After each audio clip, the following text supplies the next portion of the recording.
St. Lawrence is remembered by the Catholic Church as one of the most faithful, courageous, and inspiring deacons in the history of Christianity. His life and martyrdom took place in the 3rd century, one of the darkest periods for the followers of Christ, the persecution of the Roman Emperor Valerian. Few historical figures carry such an intense blend of service, love for the poor, and steadfastness in the face of suffering as Lawrence. As we study his life, we find not merely the narrative of a martyr, but the portrait of a man who lived the gospel to its ultimate consequences. His unwavering devotion, even under threats of death, makes him a timeless example for all those who wish to follow Christ with wholeness. Lawrence's journey is a call for us not to be intimidated by the power of the world when it sets itself against the truth of the gospel.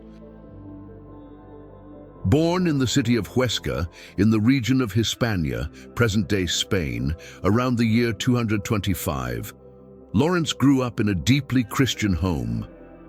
From a young age, he was attentive to the needs of others and had a heart sensitive to the poorest and most marginalized. His name, Lawrence, derives from the Latin Laurentius, meaning crowned with laurel, a symbol of victory. This meaning, although perhaps incidental at the beginning of his life, would become prophetic, for Lawrence's victory would not be military or political but spiritual, won on the field of faith and martyrdom. Early on, his parents perceived that he had a special calling and raised him in the principles of the faith, preparing him for a life of service to God. Lawrence's youth was marked by study and the development of his spiritual life. He devoted time to reading the scriptures and demonstrated great capacity for understanding the mysteries of the faith. This dedication later led him to be noticed by the future Pope Sixtus II, who, at the time, was also living in Rome, surrounded by young men eager to serve the Church. Among them, Lawrence stood out not only for his intelligence, but also for his humility and spirit of charity. The meeting between the two was not merely circumstantial, it was providential. Sixtus saw in Lawrence a valuable instrument for the Church's mission, especially in difficult times. When Sixtus II became Pope in the year 257, one of his first decisions was to appoint Lawrence as the first of the 7 deacons of Rome. The office of deacon in that context was not merely administrative, it was a vital function for the early church. The deacons were responsible for the administration of the community's goods, for the care of the poor, the orphans, and the widows, and also for assisting in the liturgy, especially in the distribution of the Eucharist. Lawrence, with his generous heart and leadership ability, fulfilled these tasks with love and dedication, becoming a respected figure and beloved by the Christian people. Lawrence's work, however, was not limited to the material distribution of resources. He understood that true charity is not only giving things, but giving oneself. For this reason, he visited the needy personally, spoke with them, listened to their stories and sufferings, and sought to offer not only bread, but also words of consolation and hope. His diaconal service went beyond formal obligations. It was a reflection of his deep spirituality. Lawrence saw in each poor person Christ himself, and treated every person with dignity and respect, regardless of social condition. Rome, however, was living in tense times.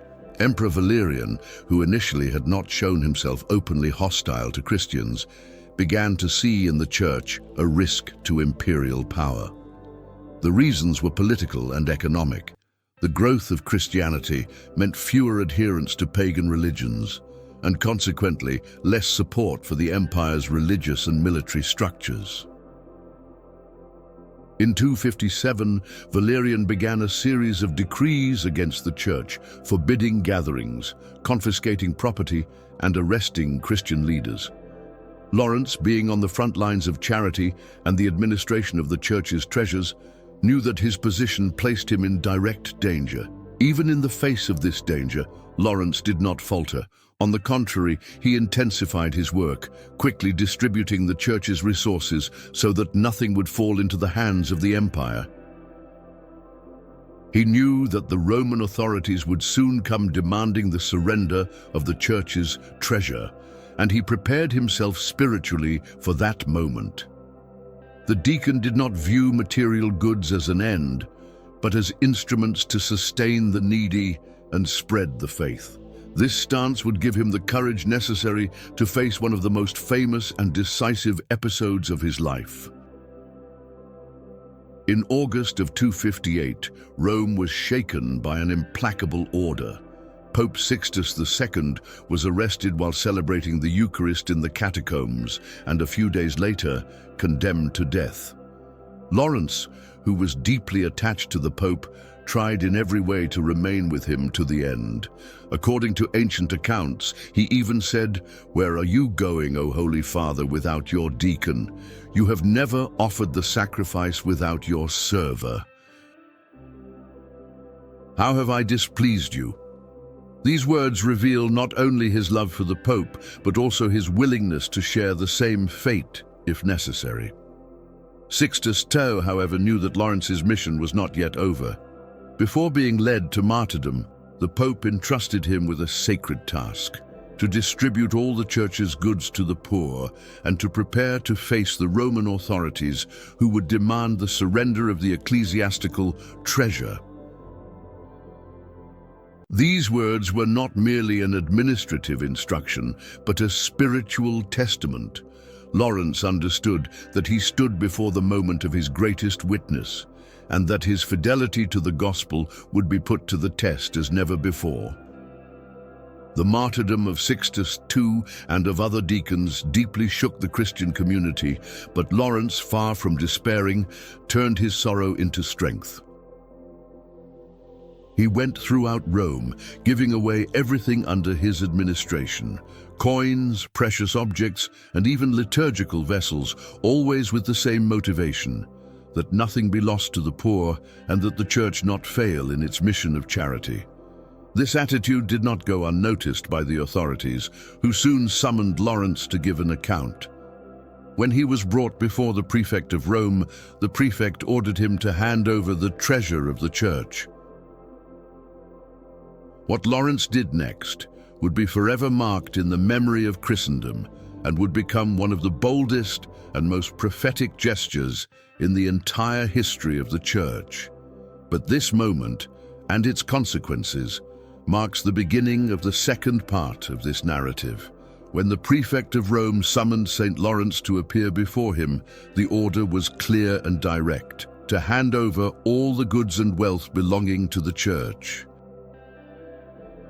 The empire believed that under the Christians' administration there was gold, silver, and precious objects capable of filling the state's coffers.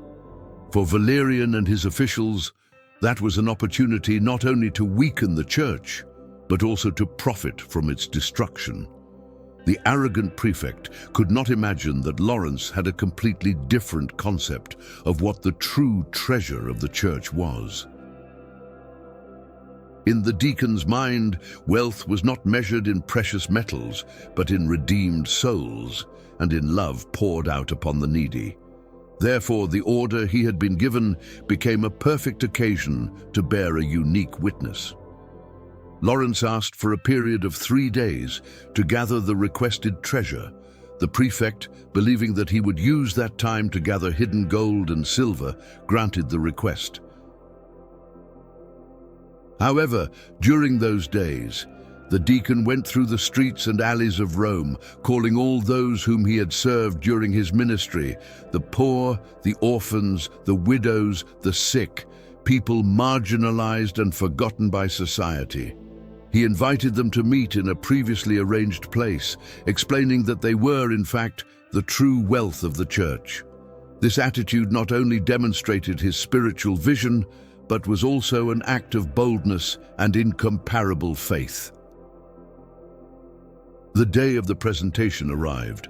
The prefect expected to find rooms full of material goods, perhaps chests and containers brimming with coins and valuable objects. Upon entering, however, he came upon a scene that left him stunned. Before him stood dozens of poor men, women and children, some ill, others in rags, all gathered with humble expressions. Lawrence, with serenity and firmness in his gaze, pointed to them and said, "These are the treasures of the church." The words, laden with meaning, were sharper than any sword. The prefect, seized with fury, interpreted that as an insult and a direct affront to imperial authority. Lawrence's reply was not merely a political challenge, but a profound theological proclamation. By calling the poor treasure, he reaffirmed Christ's teaching that whatever is done to one of these little ones is done to the Lord himself. Matt 25:40. In that gesture, Lawrence condensed the core of the gospel, placing spiritual value above material. This attitude, however heroic, had immediate consequences. The prefect, enraged and shamed before his officials, ordered that Lawrence be imprisoned at once. He knew that the deacon not only refused to obey, but also mocked the empire's logic of power and wealth. Lawrence's imprisonment was marked by moments of tension and silence. The Roman dungeons were dark, damp, and infested with rats.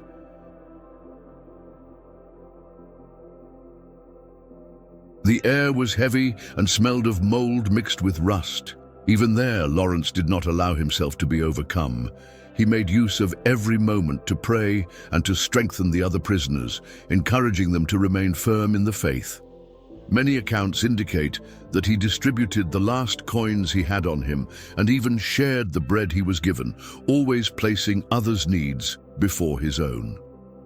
His bearing in prison showed that for him, true suffering was not in the chains, but in betraying Christ. During the interrogations, the prefect tried to convince him to renounce his faith, offering him freedom in exchange for worshipping the pagan gods.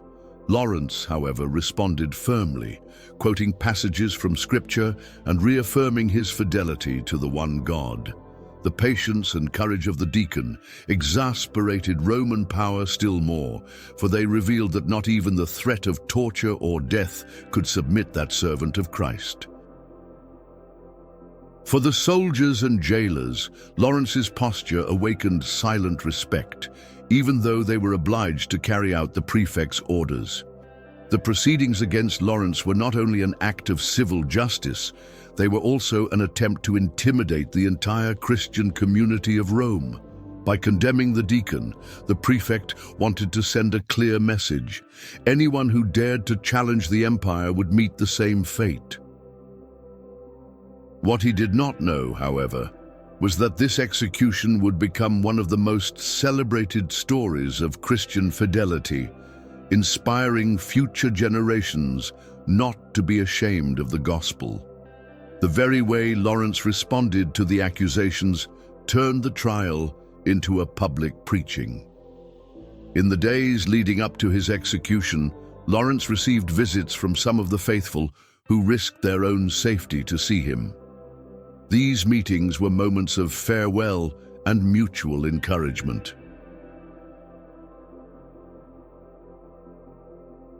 Lawrence, instead of lamenting the fate that approached, used the time to exhort his brothers to remain steadfast, reminding them of the words of St. Paul, "I have fought the good fight, I have finished the race, I have kept the faith." 2 Tim 4:7. He saw himself as a runner about to cross the finish line, where he would receive the crown of life promised by Christ. The day of the martyrdom was chosen so that it would serve as a public spectacle. The prefect decided that Lawrence's death should be not only a punishment, but also a show of cruelty that would instill fear in Christians. The sentence was barbaric. Lawrence would be bound upon an iron gridiron and burned alive slowly to prolong his suffering. Such a method was not common, and its choice revealed the personal rage the prefect harbored against the deacon.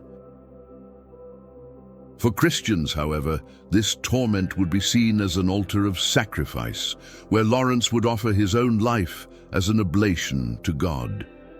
As he was led to the place of execution, Lawrence walked with firm steps, showing no signs of despair. Ancient accounts say that his face remained serene, like that of someone going to a longed-for meeting. He knew that he was about to bear witness, in the supreme way, to his love for Christ. The crowd that gathered to watch included both pagans and Christians. Some were curious, others desired to intercede in silence for him. The contrast between the hatred of the executioners and Lawrence's peace at that moment became evident to all who witnessed the scene. Upon arriving at the place, he saw before him the iron gridiron placed over intensely heated coals.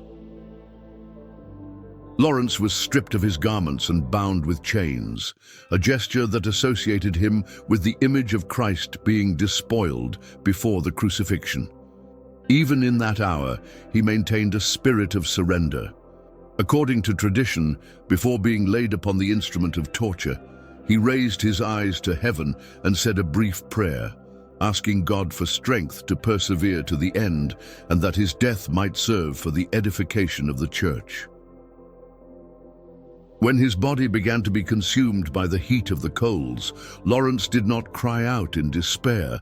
On the contrary, his attitude surprised the executioners. In the midst of the pain, he is said to have uttered one of the most famous and striking phrases of his story: "You can turn me over now, for this side is already done." This response, which might sound like irony, in truth revealed his supernatural courage and his confidence that death had no power over him. For the Christians present, this scene was the confirmation that the Holy Spirit sustained him to the very last moment. Lawrence's steadfastness in the face of torture was so impactful that some of those present began to question the truth of the Christian faith. There was something inexplicable in that serenity amid torment. Many later testimonies report that some soldiers and spectators converted to Christianity after witnessing that martyrdom.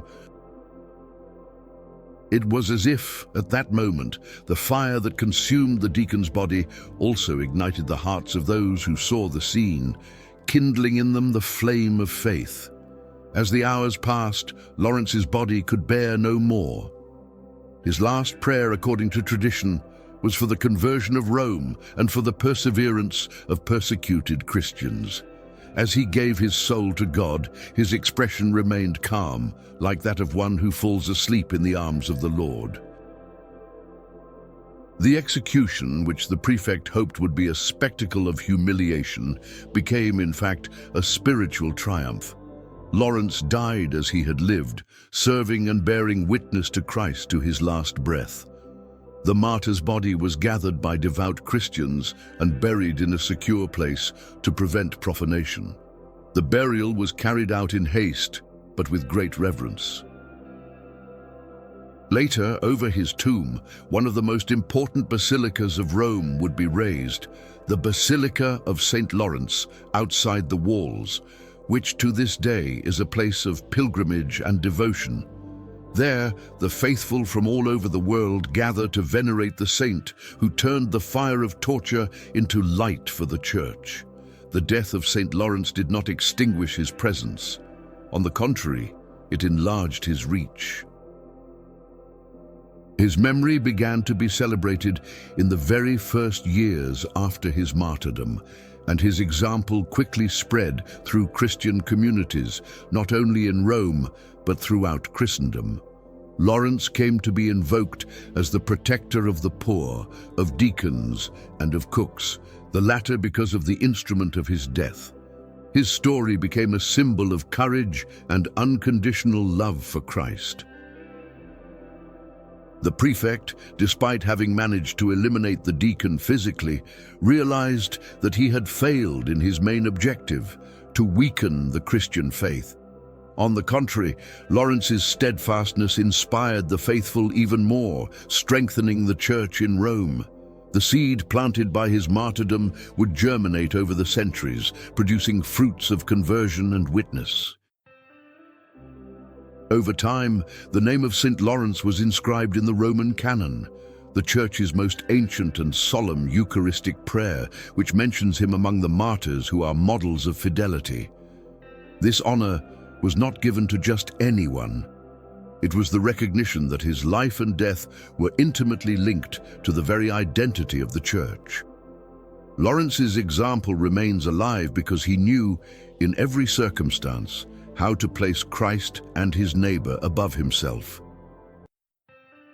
From his diaconal service to the moment when he was laid upon the coals, his life was a continuous act of self-giving, and that is why, even centuries later, his story still enkindles hearts and calls Christians of every age to live with the same courage. The story of St. Lawrence's martyrdom does not end with his death. It stretches into the graces and miracles that began to be attributed to his intercession. Many narratives of healings and deliverances arose soon after his passing, reinforcing the conviction of the faithful that Lawrence from heaven continued to serve the Church as he had done on earth. It was as if the deacon, now crowned with eternal laurels, was even closer to every person in need. As we study the life and death of St. Lawrence, we realize that he was not merely a historical figure, but a reflection of Christ himself. His courage before the fire echoes what Jesus said, "No one has greater love than this, to lay down one's life for one's friends." John 15:13. Lawrence not only laid down his life for his friends, but for the whole Church, leaving a witness that spans centuries. Lawrence's martyrdom, therefore, is not a story of defeat, but of victory. Victory of love over hatred, of truth over falsehood, of faith over fear. In the end, the fire that was to destroy him became a symbol of the light he radiated and that continues to shine in the hearts of the faithful. And it is from this victory that the third part of our narrative begins, where we will see how his memory was consolidated in the early centuries and how he became one of the most venerated saints of Christendom. After the martyrdom of St. Lawrence, the Christian community of Rome found itself strengthened, even in the face of a persecution that seemed relentless. The deacon's witness not only raised the morale of the faithful, but also inspired unexpected conversions. Many pagans who witnessed or heard of his courage began to question the legitimacy of the faith the empire sought to destroy. It was impossible to ignore that a man in the full vigor of life had faced death with serenity and even with words of humor, as if physical suffering were incapable of extinguishing the flame that burned within him. This attitude began to spread as an example, encouraging other Christians to remain firm in the face of threats.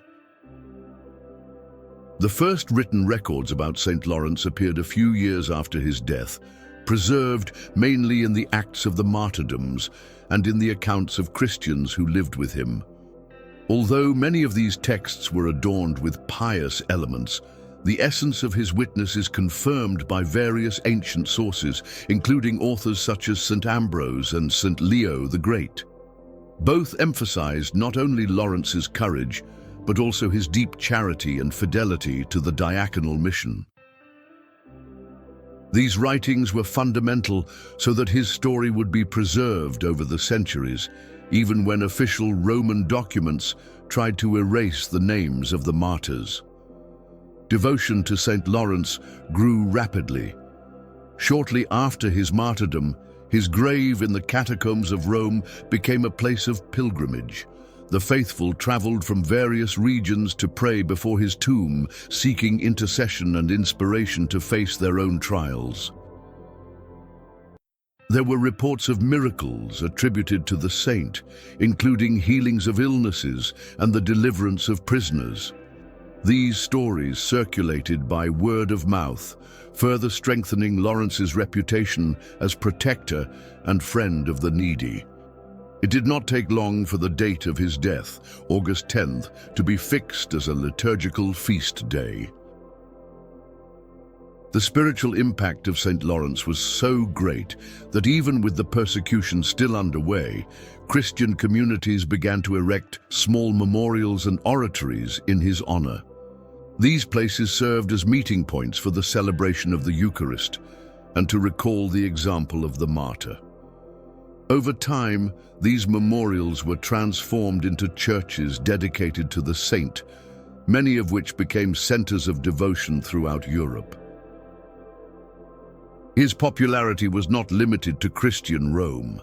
The fame of his martyrdom quickly spread through the empire's provinces. The figure of St. Lawrence also gained strength because of the symbolism associated with his function as a deacon. In the Christian imagination, he came to be seen as a model of service and total self-giving to the church. His bond with the poor and his disdain for material riches became central characteristics of his iconography. This is why, in artistic representations, he often appears holding a gridiron, the instrument of his martyrdom, and a purse or basket, symbolizing charity toward the needy. These images served as visual catechesis for a people who often could not read, but who perfectly understood the message conveyed by the saint's figure. During the early centuries, the celebration of St. Lawrence was marked by great solemnity. The Pope and the Roman clergy participated in processions that carried the martyr's relics through the streets, recalling his total self-offering to Christ. These ceremonies were not only demonstrations of devotion, but also of spiritual resistance against any attempt to erase the Christian faith. Lawrence's memory became a standard of perseverance and victory over fear, encouraging Christians to remain firm even under pressure. One of the most impressive aspects of the devotion to St. Lawrence is the speed with which it crossed the borders of the Roman Empire. As early as the 4th century, there were records of churches dedicated to the saint in Gaul, Hispania, and North Africa. Missionaries brought his story to new communities, presenting him as an example of courage and fidelity. This contributed to his feast being celebrated universally and to his name being included in the oldest Eucharistic prayers, such as the Roman canon. The fame of St. Lawrence is due not only to his heroic death, but also to the message it conveys. By proclaiming the poor as the true treasure of the Church, he anticipated and lived a principle that runs through the entire history of Christianity: the centrality of charity. This vision inspired generations of Christians and, in a special way, deacons, who over the centuries have found in Lawrence a model of humble and selfless service. His life remains a constant call for the Church to remain faithful to the mission of caring for the most needy.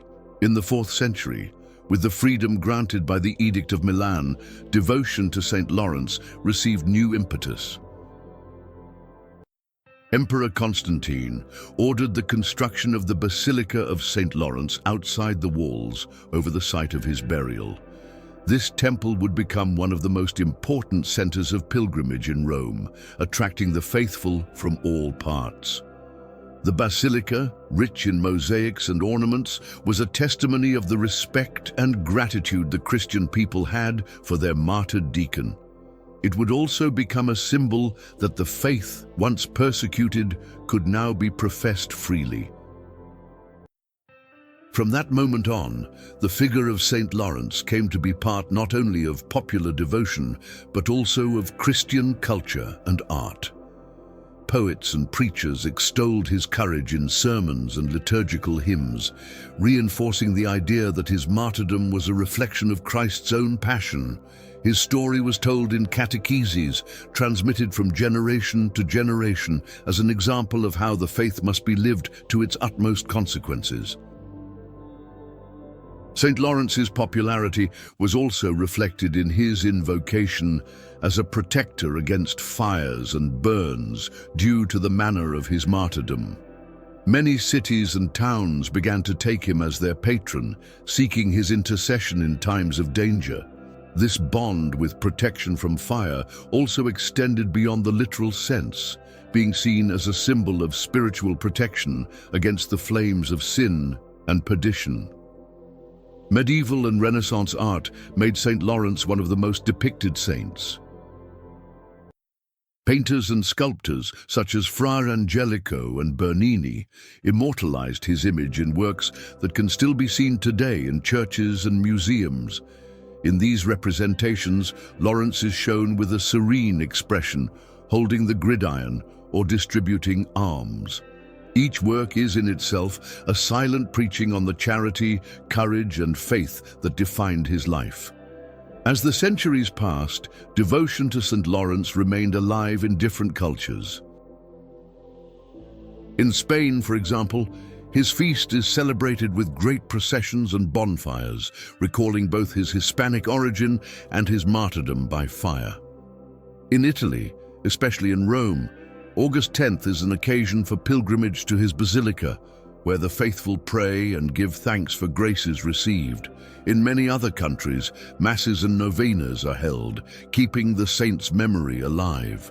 The cult of St. Lawrence also spread to the American continent, brought by Spanish and Portuguese missionaries. In Brazil, for example, there are cities and parishes that bear his name, and his feast is an occasion of great community activity. Fairs, processions, and solemn masses bring together the faithful who, besides praying, take the opportunity to carry out works of charity in memory of the saint. In some places, the tradition of offering free meals to those in need is kept, following the example of Lawrence, who considered the poor the church's treasure. Miracles of protection against fires are particularly frequent among the stories attributed to the saint. There are records of entire towns that, according to tradition, were spared from devastating fires after invoking his intercession. In some cases, the fire is said to have stopped suddenly at the town's borders. In others, rain fell unexpectedly, extinguishing the flames. These events, narrated from generation to generation, reinforce St. Lawrence's popular title as "Guard Against Fire." Beyond physical miracles, many testimonies speak of spiritual graces obtained through his intercession. People report deep conversions, family reconciliations, and the renewal of faith after praying for his help. These spiritual fruits are, for the Church, even more precious signs than material healings and deliverances, because they indicate the transformation of hearts and lives. Lawrence, who lived to serve, continues to inspire acts of forgiveness, reconciliation, and surrender to God. The cult of St. Lawrence is also expressed in architecture and sacred art. Great cathedrals and small chapels dedicated to him are spread across various countries, each with elements that recall his story.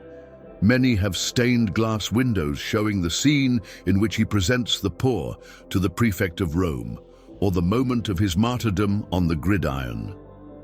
These images not only adorn the temples, but educate and inspire, transmitting his message to new generations. The Basilica of St. Lawrence, outside the walls in Rome, remains one of the most important centers of pilgrimage in the world. Rebuilt and enlarged over the centuries, it houses relics of the saint and welcomes thousands of visitors every year. The basilica's atmosphere, with its mosaics and ancient paintings, invites silence and prayer, allowing the pilgrim to feel spiritually close to the one who gave his life for Christ. Popular tradition has also created specific prayers to St. Lawrence. Some ask for his protection against fire, others for his help in the practice of charity and fidelity to the faith. These prayers, simple and direct, reveal the intimacy with which the people address him, like a friend who understands life's struggles and sufferings. Many of these prayers are transmitted orally, preserving a living bond between generations. In some regions of Italy and Spain, the Feast of St. Lawrence coincides with astronomical events known as the Tears of St. Lawrence, the meteor showers that occur in August. People poetically associate these phenomena with the remembrance of his martyrdom, as if the sky were shedding lights in memory of the saint. This connection between faith and nature reinforces the symbolic and universal character of his devotion. The cultural impact of St. Lawrence goes beyond the religious field. His name has been given to cities, neighborhoods, mountains, and even educational institutions. Many literary and musical works take him as their theme, highlighting his courage and spirit of service. Thus, his figure crosses the borders of religion and is inscribed as well in the cultural heritage of humanity. Among the miracles documented in more recent times, there are reports of workers saved from serious accidents after invoking St. Lawrence.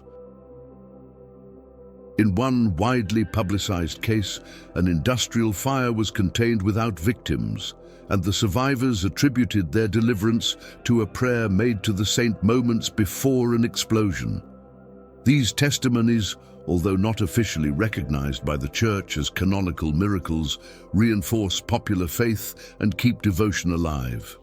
Deacons, in particular, have St. Lawrence as their patron and protector.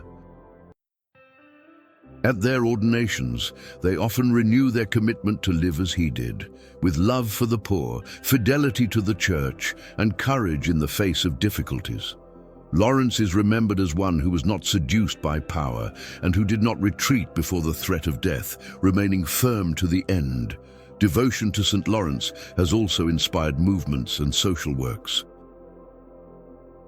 Religious congregations, charitable associations, and community projects bear his name, seeking to imitate his humble and generous service.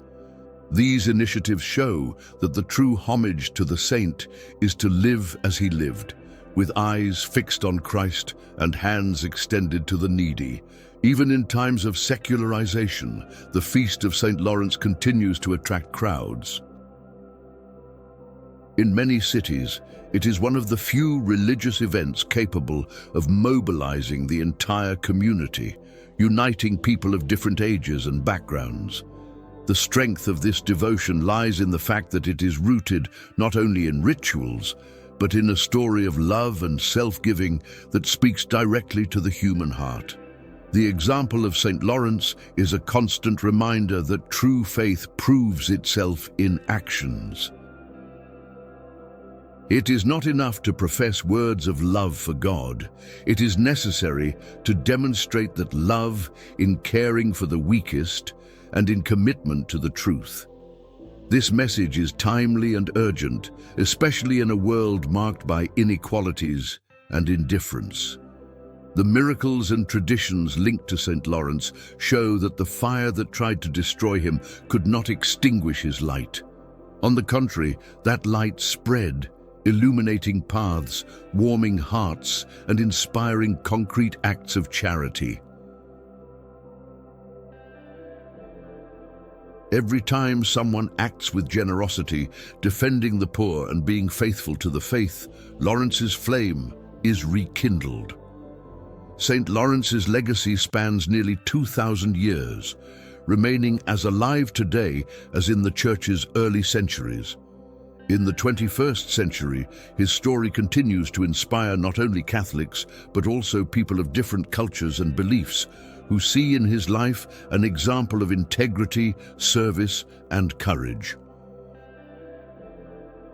He is remembered as the deacon who turned the gridiron of his martyrdom into an altar of sacrifice, and who, before the power of the empire, declared with gestures and words that the true treasure is the poor. This message continues to resound powerfully, especially in a world that often values profit and prestige more than human dignity. In the contemporary Church, St. Lawrence is seen as a beacon for the diaconal ministry, but also as a model for every committed Christian. Pope Benedict XVI, in one of his catecheses, highlighted that the saint knew how to unite the service of charity with the witness of faith, even to the shedding of blood. For him, Lawrence proves that there is no contradiction between caring for material needs and proclaiming the truth of the gospel. On the contrary, both dimensions complete and strengthen each other. This vision is especially relevant at a time when evangelization must be deeply linked to the promotion of human dignity. In various dioceses, especially those that have St. Lawrence as patron, his example serves as inspiration for social action. Food projects, distribution of clothing, and the welcoming of people living on the streets bear his name and spirit.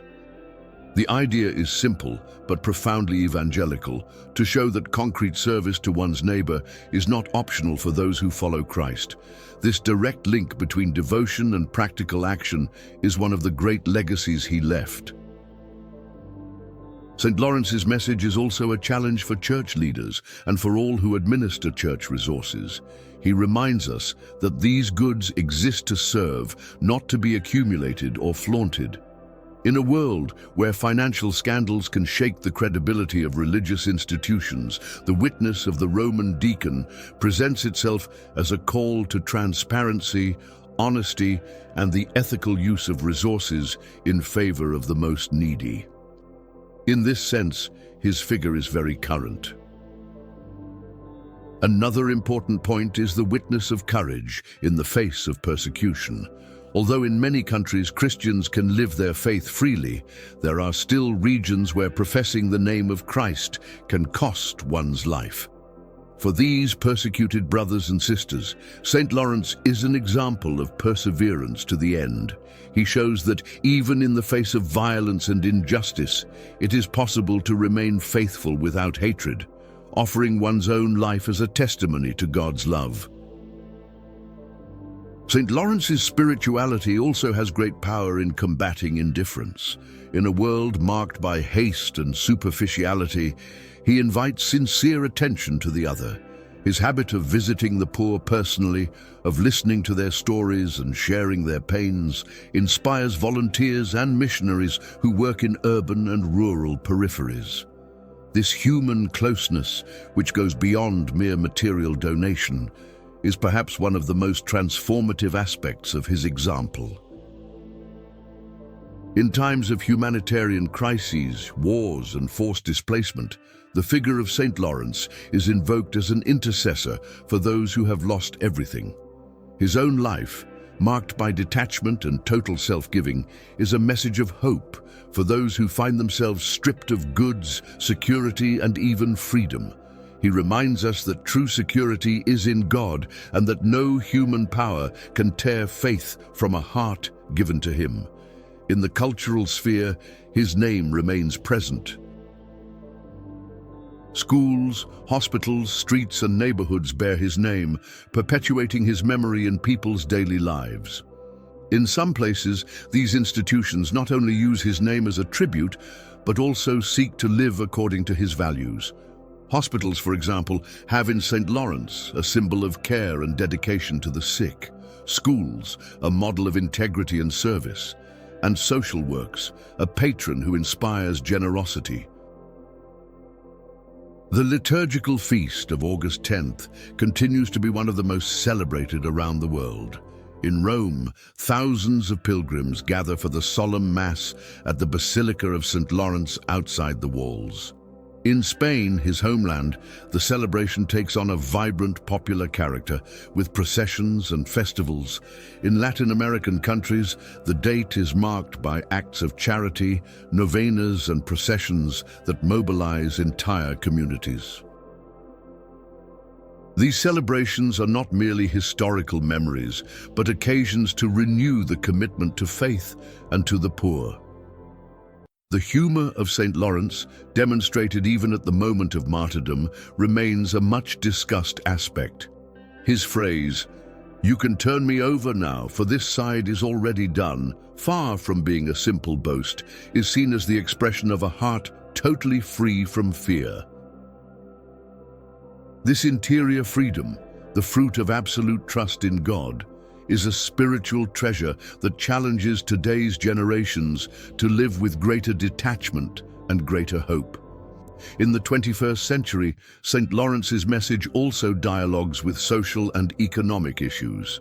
By proclaiming that the poor are the Church's treasure, he implicitly denounces unjust structures that marginalize millions of people. His life thus becomes an invitation to solidarity and to building a more just society, where every person is treated with dignity. Many Christian and lay social movements find in him a source of inspiration. Lawrence's example transcends geographic and cultural borders because it touches what is essential to the human condition: the desire to live with meaning, to serve, and to love. This universality explains why his devotion is so strong in such different places, from the Brazilian countryside to the great European capitals, from African villages to Asian communities. Wherever justice, charity, and courage are spoken of, his name can be remembered. His iconography continues to convey his message.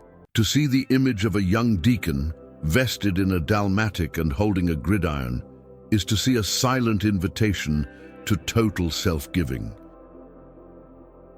He is not portrayed as a warrior or a ruler, but as a servant, a man who found his greatness in humble service and in love for the poor.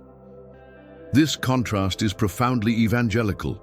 In times of polarization and division, St. Lawrence is also a symbol of unity. His life shows that it is possible to serve everyone without distinction, and that Christian love does not choose its recipients. In seeing each person as the image of God, he crosses boundaries of class, culture, and religion.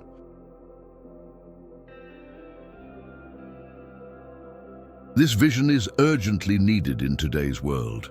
Younger generations also find inspiration in Lawrence because of his youth. He died a little over 30, proving that holiness is not the privilege of the elderly or the experienced. His total self-giving in the prime of youth is a special appeal to young people not to waste their lives in empty pursuits, but to invest them in what has eternal value. The dialogue between faith and social mission finds in St. Lawrence a point of balance. He shows that caring for the poor and maintaining doctrinal fidelity are not opposing tasks, but complementary. In doing so, he offers a concrete answer to one of the Church's great challenges today: uniting proclamation and service, prayer and action. Devotion to St. Lawrence in the 21st century is also strengthened by the media and the internet. Websites, social networks, and video channels share his story, prayers, and reflections. This allows more people to get to know his life and be touched by his example. The digital reach ensures that his witness reaches places where it was not possible before. In religious and lay vocations, he continues to inspire radical commitments. Seminarians, religious, and volunteers find in him a friend who has already traveled the path of service and sacrifice. At the same time, fathers and mothers can look to Lawrence as a model of someone who lived the faith in daily life simply and generously. The values he represents, courage, charity, fidelity, are timeless. In a world that changes rapidly, these values function as sure anchors. St. Lawrence is like a lighthouse that, amid history's storms, continues to point the way to the safe harbor that is Christ. In conclusion, we can say that St. Lawrence is not merely a figure of the past, but a living presence in the Church and in the world. His martyrdom was not the defeat of a man, but the victory of a disciple who knew how to remain faithful to the end. He teaches us that true greatness lies in humble service, in concrete charity, and in the courage to bear witness to the faith, even when that demands the sacrifice of one's own life. Thus the flame that illuminated St. Lawrence's life and that shone intensely on the day of his martyrdom remains lit. It invites us to look upon the poor as treasures, to live without fear, to serve with joy, and to remain faithful to Christ in every circumstance.